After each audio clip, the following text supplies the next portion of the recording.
What is up, legends? This is your commissioner, Bobby Ray, here with some statistical deep dives for you. I'm going to go through each division, have a look at how everybody's doing, show you stats like on base percentage, even get some platoon splits like average versus left and right-handed pitchers. We'll go into the pitching stats as well. I think you'll be able to see FIP and some other cool advanced stats. We have enough of a sample here that you can see Ichiro Suzuki, the leadoff hitter for the Cardinals, already up to 148 at-bats. The date is March 6th in game, so there's plenty of sample size to actually be able to see how your favorite players are doing. I'm going to put all of these in context of when I did the divisional previews at the beginning of the year.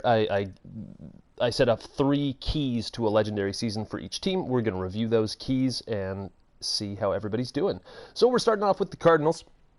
The Cardinals are absolutely crushing it. They are leading the NL Central in kind of a dogfight with the Pirates, but you could really say that the Cardinals are back and forth with the Tigers for best team in the Legends League.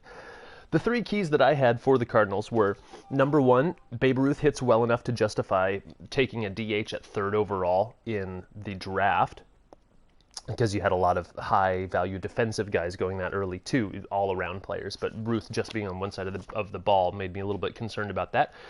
The second key was that the great defenders that the Cardinals have at a couple key positions hide the glaring deficiencies that they have at defense in a couple corner spots, so we'll have a look at that. And then the third key was that Addy Joss performs like the 99 that he's billed to be out of the rotation, and I believe he's been doing so, but we'll look under the hood and see if that's true. So as we go through these, one thing you'll notice is that the bottom of the page here leaves off the bottom 3 or 4 guys on your bench, so you won't be able to see them as easily. I'll keep scrolling down when applicable, but we're really interested in the meat of the stuff up here at the top anyway. So a brief overview of the Cardinals. A lot of the run production is really coming from the top of that lineup. You've got Ichiro scoring 26 runs. Manny Ramirez actually touching the plate 32 times. He's hitting second in the lineup versus both lefties and righties. Joe Gordon, big surprise down here. He's hitting, I believe, either 7th or 8th in the lineup, and doesn't project to be much with the bat, but here he's plated 20 times himself. He's collected 30 hits, hit 6 bombs, so that's a lot of good production out of the bottom of the lineup from a guy who's also a really, really strong defender for this team. Juan Gonzalez also crushing it. So is Big Mac Mark McGwire, who has 8 home runs and 74 at-bats. Come on. At the beginning of the season, he was set off for a lefty-righty platoon with David Ortiz at first base, but Big Papi has more or less... Well, I'm not going to say that word. He's pooped the bed. Yes, pooped the bed. That's proper grammar. And he is now on the trade block for the Cardinals as Mark McGwire has seized the full-time role in that first base slot. The big run producer there is Manny Ramirez. You can see he's driven in 32. It's one of the crummy things about the way that this game does Babe Ruth is not on the screen. We'll actually have to back out and go to a different screen to look at his stats, but I can tell you that he's also driving in a good amount of runs, but not as much as you would hope out of an everyday cleanup hitter. 6 steals from Ichiro Suzuki is matched by catcher Biz Mackey. We're seeing a whole lot of irresponsible running from catchers in this league. We'll take it for what it is. Richie Ashburn also 4 steals off the bench. He only has 39 at-bats, so he looks to be getting some good use as a pinch runner for the Cardinals. I mentioned on the Commissioner's Tip of the Week from the podcast last week that on-base percentage is the big stat that I look at this point in the season, and it looks like the Cardinals are already pretty well optimized for that, having Ichiro and Manny Ramirez hitting at the top of the lineup. Ozzie Smith with that 345 on-base percentage might be making an argument for moving up in the lineup. He's been hitting at the bottom. Mark McGwire with his 410 OBP is equally as impressive as his 743 slugging percentage. That OPS at 1153 makes Mark McGwire an early contender for the MVP, at least the MVP of this St. Louis team. Javier Baez has been a breath of fresh air off the bench, being able to back up a few different defensive positions.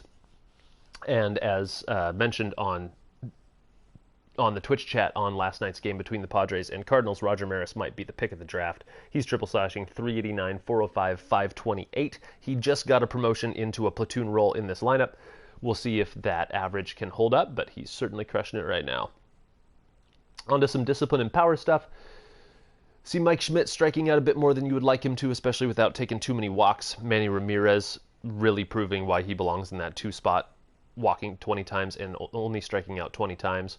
Joe Gordon I think you take that 37 strikeouts to 12 walks with everything else he's bringing to the offensive profile.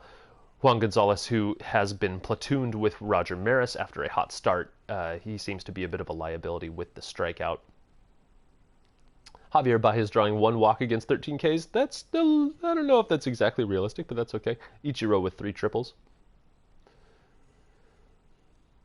Moving on here, a couple less important stats. Manny Ramirez has grounded into 4 double plays, as has Bismacki. Mark McGwire has yet to ground into a single double play. That's fascinating. 4 intentional walks to Juan Gonzalez on the year. That's kind of a fun stat to have a look at. On to some defensive stuff. One of those keys was that the great defenders make up for the liability defenders, but David Ortiz has accounted for half of the team's errors, and he's not even an everyday player anymore. Manny Ramirez and Ichiro Suzuki each making an error in the outfield, but that means that outside of Ortiz, this infield has not made an error. And that's not too surprising when you've got Ozzie Smith, Mike Schmidt. Look at those defensive ratings: 90 reaction, 92 arm strength, 92 fielding. He's a really stellar defender at the corner, and then Joe Gordon, stellar defender at second. So the Cardinals' defensive strategy seems to be working out. Multiple players have already racked up over 1 WAR, which is pretty impressive. Ozzie Smith being the sole guy in the starting lineup who has yet to do so. Surprised his defense at shortstop has not produced more wins above replacement there. I really don't know what this power speed number is. Very fascinating. Some of these advanced metrics I've never even seen before. Secondary average, like Ichiro's 277 secondary average, but he's hitting 324. Manny Ramirez with a 457 secondary average. If you know what the heck that is, hit me up in the chat or in the comments, because I would just like to know. Moving on over here. Range factor, I'm not sure how good this game actually is at determining range factor. Mark McGwire with a really high number there. I wonder if it's skewed a bit more towards what a first baseman can do. I guess it would be better to compare at people in the same position, like to compare Ichiro to other center fielders, as he's playing center field for this team. And now we get to the platoon stats, which is really where I start to get interested. Ichiro's already had 100 at-bats versus righties, and he's hitting 330 in those at-bats. That's quite stellar. A little less than half as many at-bats versus lefties, and his average ticks down a little bit. That's expected for the platoon split, but that's not crushing at all. Solid numbers there. Really looking for just any outliers here. Joe Gordon hitting 218 against righties and 324 against lefties. Well, geez, maybe that's a sign where he needs to go in the lineup, is to be boosted a little bit higher against lefties, as he's just mashing. Juan Gonzalez struggling against righties as well, and crushing lefties. So I believe that Juan Gonzalez and Roger Maris platoon working out quite well. Maris only racking up 11 at-bats versus righties. Wait.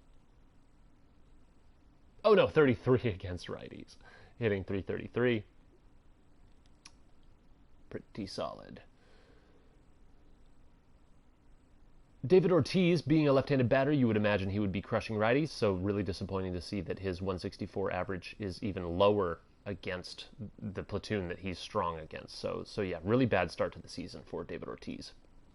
Looking at numbers versus lefties here, Richie Ashburn with a 313 against lefties in a small sample. Javier Baez really crushing lefties in a small sample.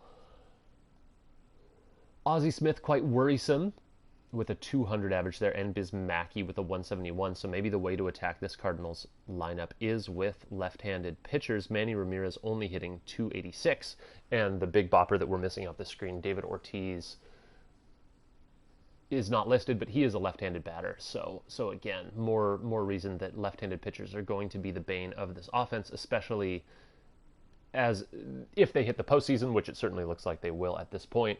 That could be their kryptonite. Home and away splits, I'm not too interested in PFK the show, because I don't think they factor park factors in too much from what I've seen. I mean, the Rockies certainly aren't putting up any kind of offense in Coors, so screw that, right? But average with runners in scoring position certainly is. Mike Schmidt is hitting 5th in this lineup and is only hitting 135 with runners in scoring position, whereas you've got, let's see here, yeah, Roger Maris hitting 571. Boy, Juan Gonzalez doing poorly with runners in scoring position as well. I'm really interested to see these RASP numbers for other teams as well, because this could really be illuminating as to where some teams' luck is coming from or lack thereof. On to the pitchers for St. Louis, and then we'll step out and have a look at Babe Ruth. Sorting by innings pitched here, I always like to sort by volume so that we get the people who are actually pitching the most at the top. There's Babe, so we can actually check out his stats right here.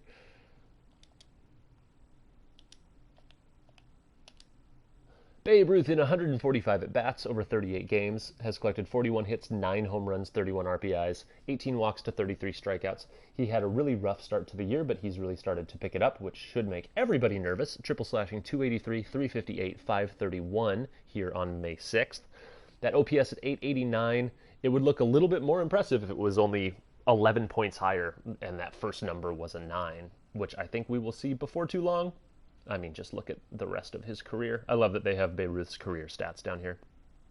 That's perfect. I don't think we're going to be able to see the platoon splits in this screen, but that's okay.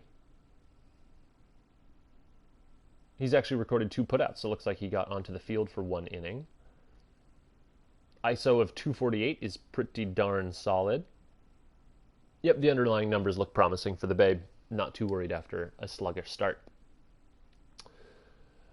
Alrighty, looking at the pitching for the Cardinals, the holes have really been Dizzy Dean and this bullpen, and really only a couple pieces of the bullpen. David Wells has been atrocious, a 9 ERA in 10 innings, only 5 strikeouts, and a 2 whip.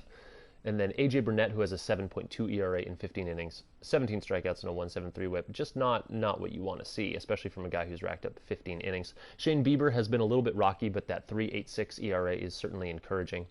Andy Cooper, I think he only has 1 blown save on the year. I think we saw it on the stream. Yeah, he's been a really, really solid closer for the Cardinals so far. 14 saves. So 14 saves out of 15 opportunities. Ain't too bad. The ace of the Cardinals, Randy Johnson, is really leading the way. His ERA looks a little bit higher than what his performance has been. He's 5-1 with 73 Ks in 55 innings. Get out of here. He's only walked 18 guys, which is probably the most unrealistic thing. We know that the big unit would be walking a lot more guys than that. That might turn around before long. And then Jose Mendez has been right there with him as a really good 1B to the big unit's 1A. Then down here, Addy Joss, who is playing down as a 97, probably because he's not the ace, and he's failing to live up to his own expectations of pitching at an MVP level. So he's technically not pitching as a 99, but his performance numbers really are shining. He's 4-2, he's got a 2.72 ERA and 36 strikeouts in his 46 innings. Not great K numbers, but you didn't expect that from him without that K per 9 stat jumping off the page. And like I said, Dizzy Dean has been the black hole in this rotation. A 5.84 ERA. He's had how many starts? 7 starts? 8 starts. So, gotta wonder if the clock is running out on Dizzy. He did go against the Padres last night and performed admirably in a tough loss, as Bullet Joe Rogan was just too much for the Cardinals lineup to handle.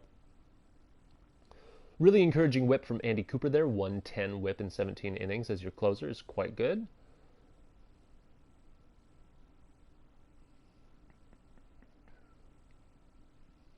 Six quality starts from Addy Joss. That's a number that really jumps off the page. Same for Jose Mendez. Dizzy Dean with only 2 quality starts in 8 appearances.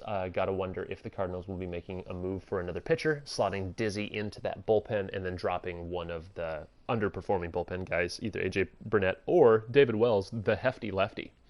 Once Brianna learned that nickname, the hefty lefty, that's when she drafted David Wells and learned about his exploits with the sauce. 11 holds for Tom Gordon is quite a lot, so he's getting a lot of high leverage work. 4 for Lindy McDaniel, who's also been a really solid pickup. 21 home runs allowed between Randy Johnson and Dizzy Dean. It's interesting. Shane Bieber has yet to allow a home run. Neither has Lindy McDaniel. 4 wild pitches from Jose Mendez jumps off the page a little bit. Not a full win above replacement generated by pitching yet. I wonder if that's more a factor of just how pitching WAR is calculated, because we've seen a lot of high WAR numbers from batters, but very low from pitchers so far. I really don't know enough about the back end of that to make a comment. Almost a 12 K per 9 from Randy Johnson is really impressive. AJ Burnett's K per 9 jumps off the page, but he's been so crappy. Can't really trust that.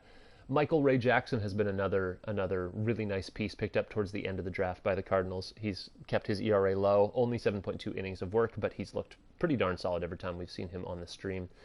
FIP numbers suggest that Shane Bieber and Lindy McDaniel and Andy Cooper are kind of the top of the class in actual background stats.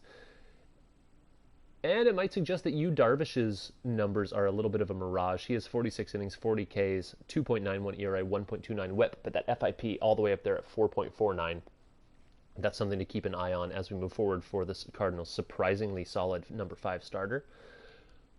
Component ERA and power finesse ratio, not advanced sabermetrics that I am familiar with, but that's interesting. And then we get pitcher hitting stats, and we don't care about that.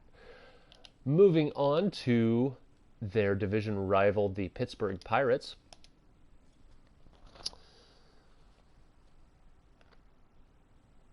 So the 3 keys for the Pirates was, number 1 was extra base hits, since a lot of these guys probably weren't going to be putting up home run numbers, is what I thought at the beginning of the season. They were going to be relying a lot on the double and driving people in that way, but they've answered the call to that one in dramatic fashion, as we see with Frank Thomas there and his 16 home runs in 144 at-bats. He's fallen off his pace from earlier in the year, but he's still on pace for some record-setting numbers. The second key for the Pirates was that the rotation does enough to let a solid bullpen do their job, and that really means getting to the back end of that bullpen. We'll have a look at that. And then this pitching staff also had to limit the free passes, because if they didn't walk too many people, they looked set up for some solid success. Looking at this lineup, Rod Carew leads the way with 150 at-bats. The bench players down here at the bottom, Jay Buhner, Vlad Guerrero Jr., Kirby Puckett, Michael Jordan, and Nelson Cruz. Kirby Puckett has been an interesting one to watch, because he's slotted in as a platoon for the Pirates, but very often he'll be subbed before the game even starts, even when he's supposed to start. So for some reason, this game is not liking to hit Kirby Puckett, but really solid profile and should be playing better. Yeah, he's playing down from a 91 to 89 because he's part of that platoon, expects to be a star. That might be a place for the Pirates management to step things up here. I guess the extra base hits read from the beginning of the season was really true outside of Frank Thomas. Nobody else on this team is putting the ball over the wall. Joe DiMaggio's 6 is nothing to write home about after 130 at-bats. It's respectable, but it's not what you need from a middle-of-the-lineup bopper. Only 2 home runs from Ivan Rodriguez is a pretty big disappointment. That 218 average is scary. Does he not have a backup at all? Is there no secondary catcher on this team? Well, that would explain it. Looks like Ivan Rodriguez has played every single game this season and is just exhausted. Yep, you can see all those minuses across his stat profile. Not because he's old, he's 27. Those minuses are there because he's tired. The Pirates probably need to pick up a backup catcher so they can actually get what they want out of their starting catcher. Looking at the run production, Frank Thomas is really responsible for the bulk of it, 37 RBIs. Joe DiMaggio's got 24, but beyond that, it's really not looking good in terms of run production. We'll be able to look closer into those runners and scoring position numbers, and they're not getting much out of the bottom of that lineup, as they're not even seeing the field very much. Rod Carew with 8 steals is pretty darn solid. DiMaggio and Dawson 5 apiece. They're really running on the base paths. It's fantastic. The Pirates have been a really interesting team because their record is really, really stellar. But you look at a lot of these underlying numbers and you wonder how they're getting it done. We see only a couple guys with averages over 300. Joe DiMaggio sitting there right under that line, but you need him to be good. You're stoked that Olerud and Matt Williams are hitting well, right? On base percentage, Frank Thomas at 405. That's pretty amazing. Jimmy Rollins at 336, making an argument for the top of this lineup. But Rod Carew, who is that leadoff hitter with that 350 on base, is really, really solid. You don't expect him to slug much, so I don't worry about that OPS number. Worrisome in the on-base department from Pudge, but again, that's probably because he's so exhausted. Yeah, he doesn't have the discipline stat either to take his walks. So when he's tired, he's really a guy who's going to underperform. Take somebody else with a high discipline rating, like I assume Frank Thomas. Yeah, 94 discipline. Even if this dude is tired, he's still going to be able to draw his walks. He's got 17 on the season against 32 strikeouts, which you totally take for a power hitter like this. But when you've got Pudge who needs the bat to be punishing the ball to actually return his value, and he's tired and that power is sapped through his energy, that's a recipe for disaster, and that's why he is really struggling so much to a 543 OPS despite being a 99 overall and one of the Pirates' top draft picks. Other on-base observations, as I'm looking through, Joe DiMaggio with 359 is really deserving of that 3 spot that he's occupying in the lineup. Andre Dawson has been really impressive on stream, but a 307 on-base percentage isn't exactly encouraging. I'll be interested in his runners in scoring position numbers and his platoon splits versus lefties and righties. Matt Williams and John Olerud making an argument to move up higher in the lineup, and Willie Stargell and Mule Suttles might be headed for the bottom of the lineup before too long. There's the extra base hits. Yep, they're racking up the doubles. Jimmy Rollins, Joe DiMaggio, Andre Dawson, all with double-digit double totals already. Frank Thomas adding 8 of his own, as does Rod Carew and Matt Williams. So they're still getting their extra base hits. Lots of guys getting around on triples, so they don't need to be sending the ball out of the park. But if you do plug in a backup catcher who can give Ivan Rodriguez a couple days off and he gets his home run bat going, this offense could look a whole lot different real fast. 104 total bases already for Big Hurt. Pretty solid. 5 double plays grounded into by Joe DiMaggio. Comparing these GIDP numbers to what the Cardinals were doing, it looks like the Pirates have been pretty unlucky grounding into a lot of double plays so far. A couple intentional walks for Rod Carew at the leadoff spot. That's pretty shocking. He's only been caught stealing 1 time to his 8 successful steals, which is quite excellent. Looking at some defense, 4 errors from Carew accounts for almost everything on the team. Jay Buhner has 2 in 120 innings of right field work.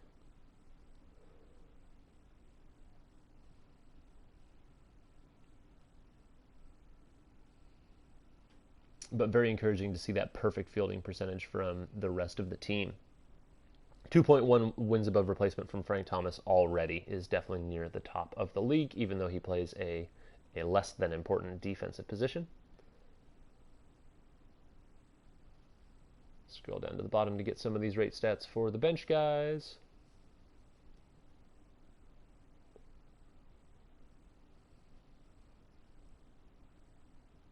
.389 ISO for Frank Thomas is absolutely absurd. 231 from Joe DiMaggio is really promising, and that 190 from Andre Dawson shows that even though he's been a bit of a liability in the on-base department, he's still punishing the ball when he hits.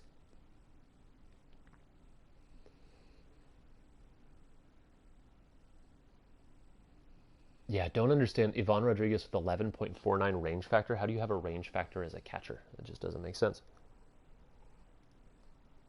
All right, we get to the platoons. Frank Thomas crushing against righties with a 351 average over 94 at-bats, 12 of his 16 home runs coming against right-handed pitchers.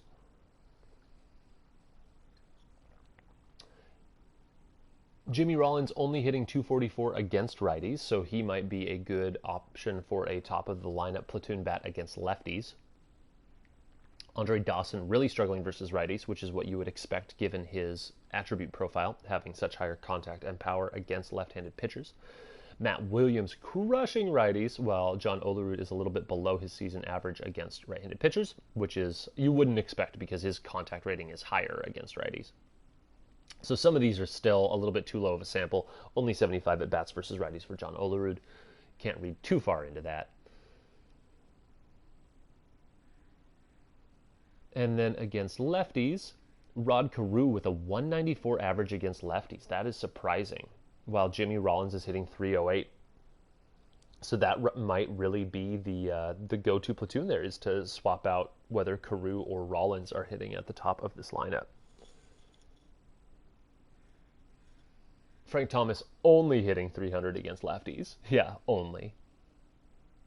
Looks like Pudge is doing a little bit better against lefties than he is against righties. And John Olerud is crushing southpaws, 400 average, but it's only in 20 at-bats. So that's why it's still tough to trust these platoon things too much. Do not trust the home and away splits, but I'll hover over them for a second just in case you're interested in them. 9 of Frank Thomas's home runs coming at home is interesting. Oh, but 7 away. That's right. He has so many.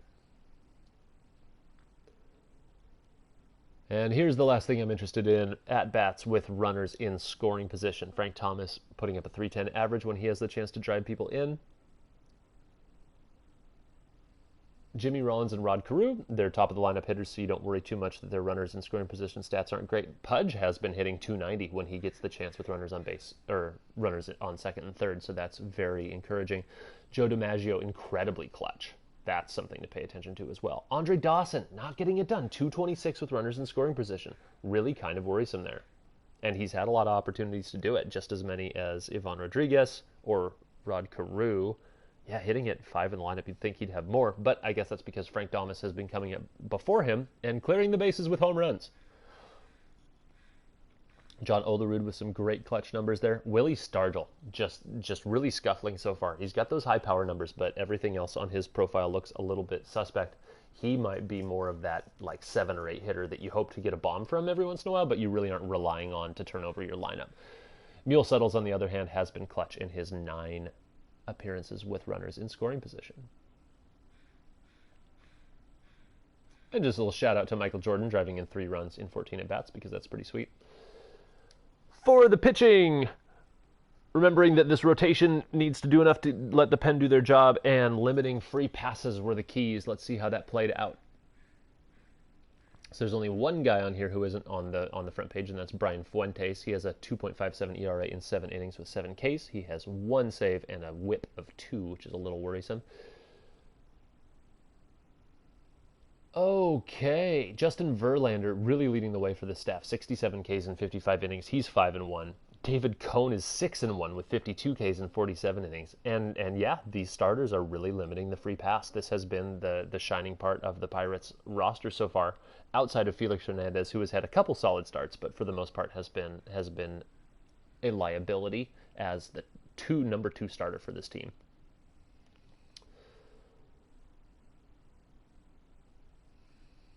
Yeah, Goose Gossage as the closer has been absolutely stellar. 12 saves, a 1.84 ERA. Does he have any blown saves? He has 2 blown saves, so 12 saves in 14 opportunities. Armando Benitez, one of the more encouraging members of this bullpen, has already racked up 4 losses, so that might be a bit of a liability there. K-Rod is really being relied on. You would think that you would like to see K-Rod having the innings pitched that Armando Benitez does, so the Pirates GM might want to think about swapping these guys in their bullpen priority, because it looks like Benitez is getting a lot of that work, and K-Rod is just kind of languishing here without enough work to justify how good he is, and how good he has been performing. Looking at the rate stats here, Verlander with a 3.07 ERA, Bumgarner 2.55, David Cone 2.85, Hippo Vaughn 3.66. Stellar. And then Felix with that 5.08, you start to worry a bit. Hippo Vaughn's 1.44 whip is also a tad worrisome at this point. James Paxton, who I had high hopes for, is not living up to the billing either.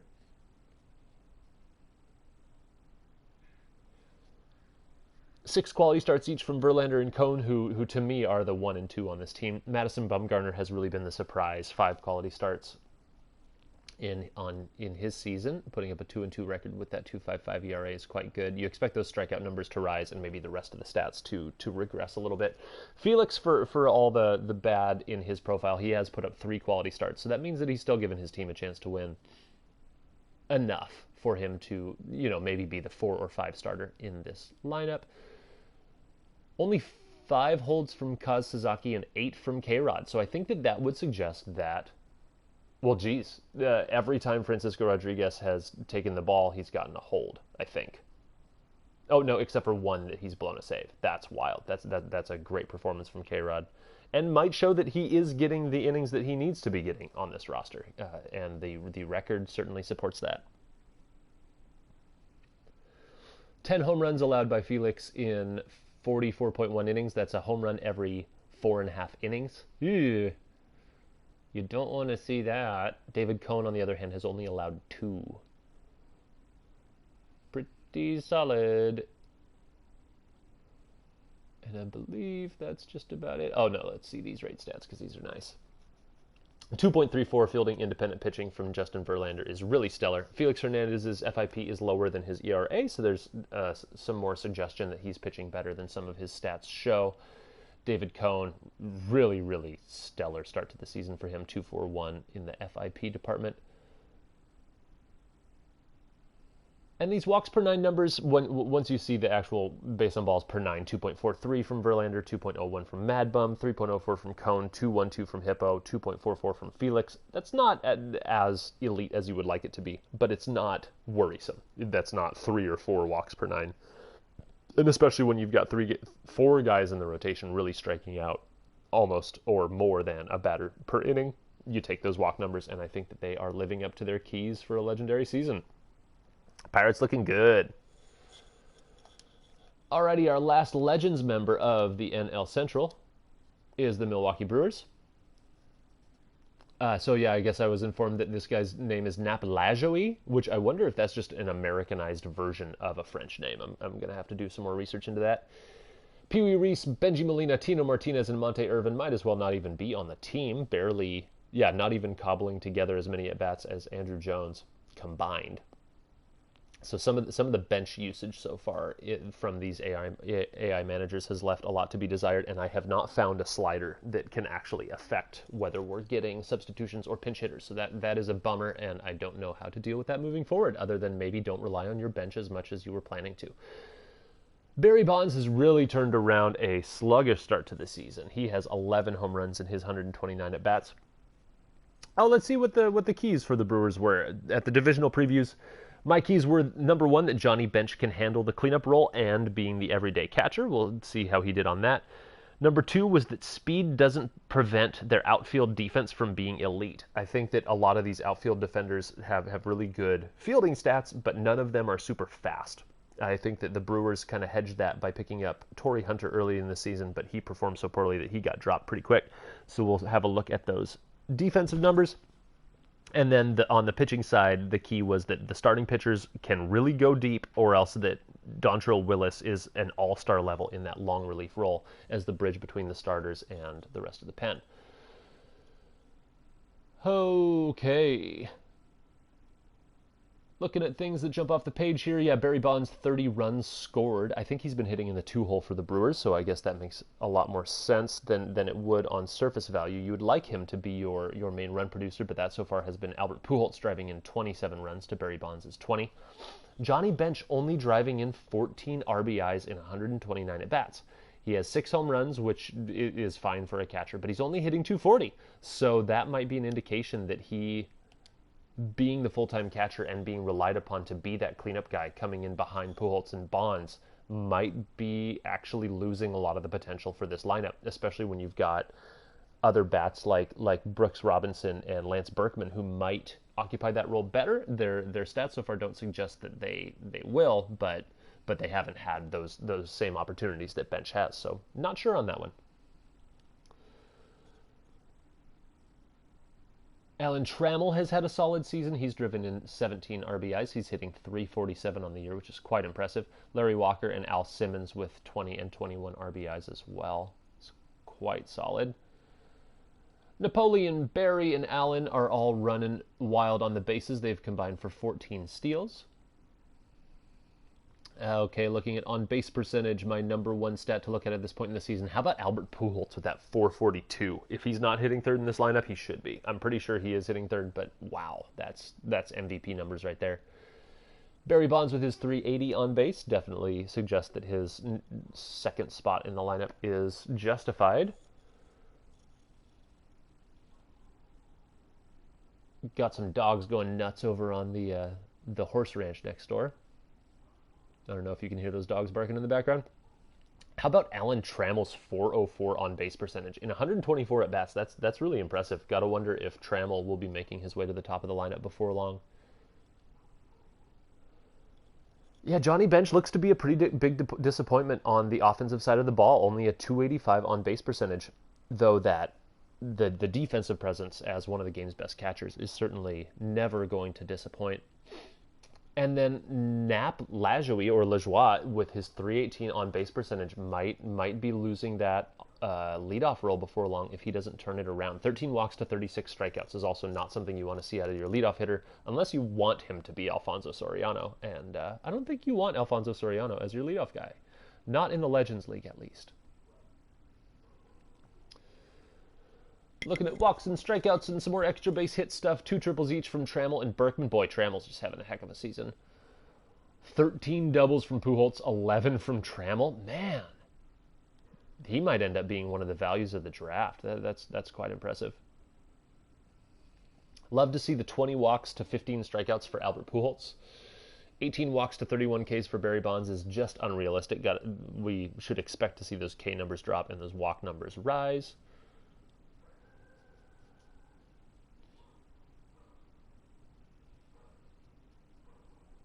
Lots of bad luck grounding into double plays. Seems like most of the catchers taken in the first 5 rounds are hitting in the low 200s. A lot of them are. It's really quite surprising. I think the only exceptions to that are Josh Gibson and Mike Piazza, who are both crushing last I checked, but we'll be checking in on them pretty quickly. Piazza might have fallen off a bit. 4 times caught stealing for Nap Lajoie as well. Really worrisome for the Brewers leadoff hitter and might be sapping them of a lot of their offensive potential since he is their leader in plate appearances as well. Only a .556 stolen base percentage. That just hurts. Half the time he's stealing, he's getting caught. That's a bummer.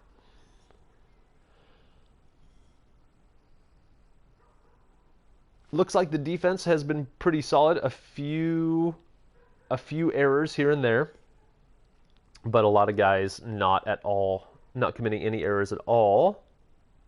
1 from Andrew Jones. Yeah, don't see any indication here that the lack of speed in the outfield would be costing them anything. But again, maybe I don't know how we would actually see that in terms of stats. Maybe that's more of an eyeball test thing.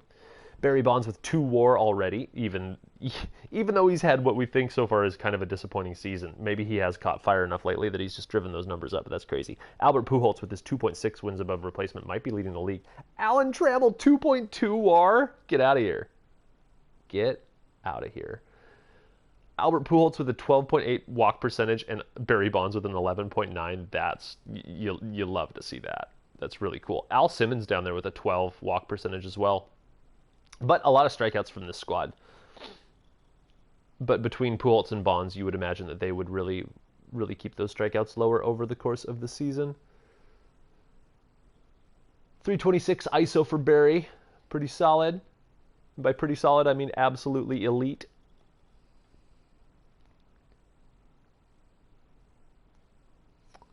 Yeah, Barry Bonds with an 11.7 at-bats per home run. That's got to be one of the best in the league for anybody not named Frank Thomas.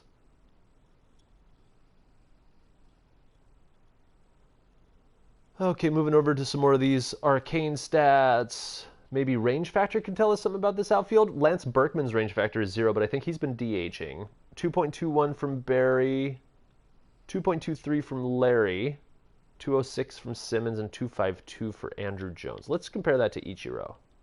2.46. Yeah, I don't know how to read that. And then you got Manny Ramirez with a 1.5, which I would assume means that he has crap for range. And that checks out. Same with Juan Gonzalez. Okay, cool. So maybe the defensive stats are working and that high reaction and high fielding stats are making up for a less fleet of foot outfield than most. So that's certainly encouraging. On to the platoons for the Brew Crew. Berkman crushing righties to a 345. Pujols with a 381. Barry Bonds really not doing well against the side of the platoon you would expect him to do well against. That's odd. Only 273 against righties. Johnny Bench struggling against righties, as is Brooke Robinson, 212 in 99 at-bats. But his strength has really been with the glove. He's made some absolute web gems on the stream. 340 average from Alan Trammell against righties, which is right in line with his full season average. Al Simmons struggling against right-handers. Oh, no, struggling generally with that 252 average. I thought he was doing better. And then against lefties,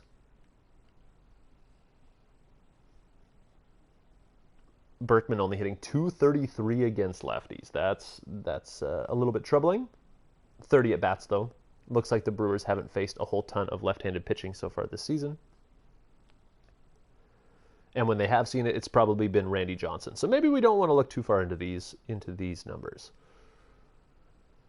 Trammell with that 370 against lefties. He's really the eye-popping guy off the page in this stat rundown for me.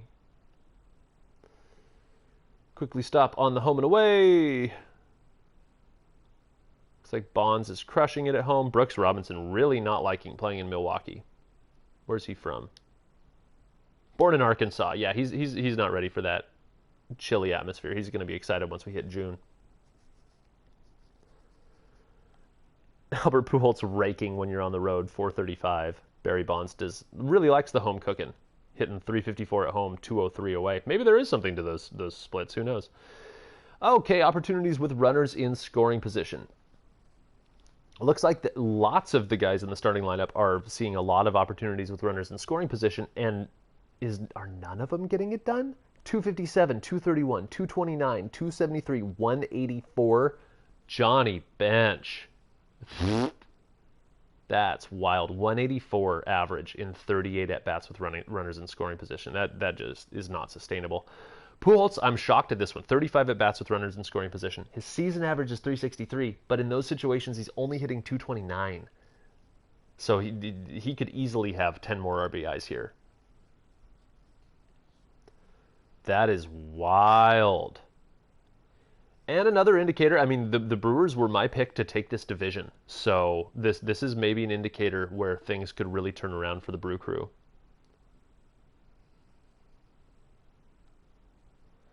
Al Simmons has had 10 hits in his 32 at-bats with runners in scoring position for a 313. Wow, wild. On to the pitchers. At the bottom of the list, we've got Dave Smith and Francisco Cordero. Dave Smith has been sucking, 7.27 ERA in 8.2 innings with a 2.08 whip. That's Francisco Cordero, 4.1 innings with a 6.23 ERA. His 1.38 whip is more encouraging, and 5 Ks, but it's only 4 innings. You can't read much into that. Closer Kenley Jansen has 10 saves and 2 blown saves, so that's 10 for 12 in his 9.2 innings pitched. 8 strikeouts in 9.2 innings. When you watch Kenley pitch on the live stream, it sure looks like he has things well in hand. The rest of the team is really led by Fergie Jenkins, who took the pitcher of the month honors for the NL in April. Albert Spalding, new pickup, has really injected some life into this rotation. Masaichi Kaneda, the nominal ace, has recovered from a slow start to be more than respectable. And Oral Hershiser has put in some solid work, eating innings to a 4.17 ERA. Not exactly inspiring, especially with a 1-4 record, but he certainly doesn't need to be replaced anytime soon. Zach Greinke doesn't seem like he can be the innings eater, even though he's had a spot in this rotation all year. He's only racked up 37 innings pitched, which suggests he is not getting far in games. And D-Train is not living up to that all-star requirement that he needs to be able to deliver this team into the back end of this bullpen. His 20 innings that he's been called on, he's produced a 5.31 ERA, 19 strikeouts in 20 innings pitched, and a 1.82 whip. Not too many walks outside of Masaichi Kaneda, though he is also striking out the world, so he might be nibbling a little bit. That might be kind of his issue here. Greinke only issuing 9 walks, but that's also because he has low innings pitch totals. 2.48 ERA from Fergie Jenkins is absolutely sparkling and explains that 7-0 win-loss record. His whip of 1.05, almost matched by Albert Spalding with a 1.06 whip, though his ERA is a little bit higher at 3.25. Kaneda's ERA sitting right under 4 is encouraging and is certainly trending in the right direction, which you love to see. Ooh, Sparky Lyle, 10.95 ERA. That kind of jumps off the page, doesn't it? 2.19 whip, a little bit concerning. 7 quality starts from Fergie Jenkins in his 7 wins. That's really fantastic. 1 complete game in there. Oral Hershiser did throw a shutout. And Tug McGraw has also blown a save for this team, as has Dave Smith. Lots of holds from this pen, though. 7 from Dave Smith, even That's surprising. Yeah, 7.27 ERA in 8.2 innings, and yet he's racked up 7 holds. Explain that one. Holds to me are the weirdest stat in baseball. Tug McGraw with 5 holds. David Robertson with 4. So it looks like the bullpen is doing their job outside of D-Train. And it looks like the staff has given up a good amount of home runs. Wonder if Dave just had 1 or 2 blowups. That's a good observation. That's probably what it was. Yeah, especially with that low of an innings pitch total, if he just has 1 appearance where he gives up 4 runs without recording an out, that can really screw things up. Oral Hershiser has 3 wild pitches on the year. That's surprising. Wow, 1.7 wins above replacement from Fergie Jenkins. Remember, we didn't see a single player on the Cardinals massing more than 1 WAR. 1.8 from Verlander too. That's really, really solid. The walks per 9 numbers, that 411 from Kaneda does look a little bit concerning until you remember that 10.73 Ks per 9 from a starter is absolutely elite. And the home run per 9 under 1 is encouraging. FIP of 3.28 says that his ERA should come down even more. Albert Spalding's 4.9 FIP suggests that he might be the benefactor of some early luck. 52.2 innings, only 18 strikeouts. He does have really low K per 9 numbers, so that isn't too surprising. But you do got to wonder about that over the long haul. 2.62 FIP from Fergie Jenkins. He's just elite and an early contender for the NL Cy Young. Dontrell Willis's FIP even higher than his ERA, so his peripheral numbers not too encouraging. And then I think that is all for our legends in the Central. So we'll just real briefly look at the cupcakes before these guys start locking players down on Monday after waivers run. This is your last chance to grab players on these cupcake rosters before they start to become locked. Noodles Hahn really leading the way for the Reds with a 2.76 ERA in 49 innings pitched. And then everybody else is pretty crap, even though they've got a 93 overall in Steve Rogers, who really hasn't been showing up. 1.37 whip suggests he should be better. Rick Camp, with his 10 innings pitched, has not allowed a run out of the bullpen. And Norm Charlton with a 0.94 whip, the Sheriff. Oh, yeah. He was one of my favorite players back in the day when he was on the Mariners. Because when you've got a nickname like the Sheriff, it's just so cool.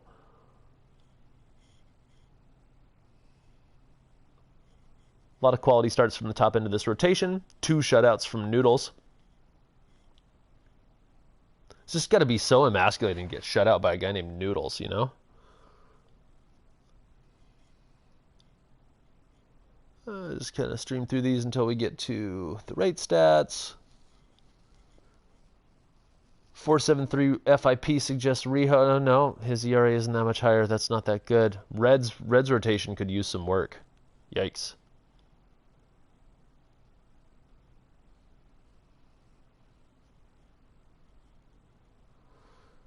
And the position players for the Reds sorted by at-bats. Robin Ventura has been a new addition to this team. He's hitting 327 in his 49 at-bats with 5 home runs already. John Kruk also added at the same time. He came in hot but has cooled off considerably. Not going to spend too much time on the cupcakes here. Already taken this video to 48 minutes. Gonna try to be a little bit snappier with these moving forward on the day so I don't spend all day doing this. Ken Singleton with 9 home runs. George Bell with 8. Pretty solid. Singleton making a argument for him occupying that 3 role. Scooter Gennett, I keep trying to not include him because I don't feel like Scooter Gennett belongs on a Legends League team, but his bat keeps arguing with me. 345 on base percentage, 406 slugging. It's hard to keep that on the bench when there are so many guys underperforming who are 10 overall better than him. Go figure. Ken Singleton really the standout hitter on this team with that 923 OPS, though his discipline numbers leave a lot to be desired.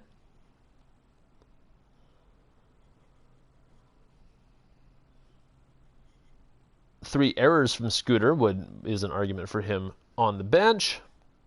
How's Ventura doing? No errors. Great. Very little in the way of WAR outside of Singleton and Ernie Lombardi.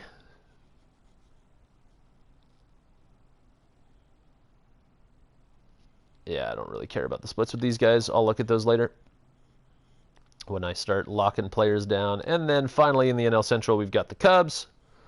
Willard Brown has been an absolute surprise for the Cubs, knocking 11 home runs in his 154 at-bats. Bill Terry crushing it with 8 home runs. Joe Cronin with 8 home runs. I really like this Cubs team. 27 RBIs from Willard and 25 from Terry. 26 from Cronin. Yeah, this Cubs team is scary. I might need to put them higher on my power rankings. 7 steals from Cronin there.